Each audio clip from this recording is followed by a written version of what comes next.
নমস্কার। আজ আমি তোমাদের রাধাকৃষ্ণের মন্দিরে করা এই সুন্দর কাজটিকে দেখাতে চলেছি। আগের পার্টে শুধু পদ্ম ফুলটা করে দেখিয়েছিলাম, এই পার্টে পুরো কাজটাই দেখাতে চলেছি। কাকের ডিমান্ড ছিল মাঝখানে পদ্ম ফুলটা যেন ফুটে ওঠে, তো সেই মতোই কাজ শুরু করে দিয়েছি। প্রথমে মাপটা করে নিয়ে একটা সার্কেল করে নিয়েছিলাম, এরপর পেন্সিল দিয়ে ড্র করে কালার করা শুরু করেছি।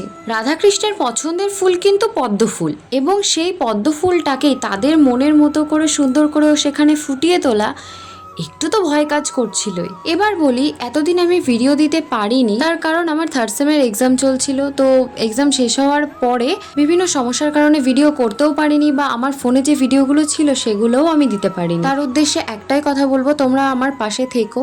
আমার নিজের ভিডিও করতে ভালো লাগে এবং সেই ভিডিওগুলো করে তোমাদের সাথে শেয়ার করতে আরও ভালো লাগে, এবং সেখান থেকে তোমরা আমাকে যে কমেন্টগুলো করো, তোমাদের কমেন্টগুলো পড়ে সেইখান থেকে আরও ইন্সপায়ার হয়ে কাজ করার। আর একটা কথা, এই ছবি আঁকার মধ্যে থেকে আমি নিজের শান্তিটা খুঁজে পাই, সেগুলোকে ভিডিও করে তোমাদের সাথে শেয়ার করতে আরো ভালো লাগে। তোমাদের সাথে কথা বলতে বলতে আমার কাজটা পুরোটাই কমপ্লিট। যাদের কাজটা করে দিয়েছি তাদের তো ভীষণ পছন্দ হয়েছে। তোমাদের কেমন লাগলো অবশ্যই কমেন্টে বলে যেও।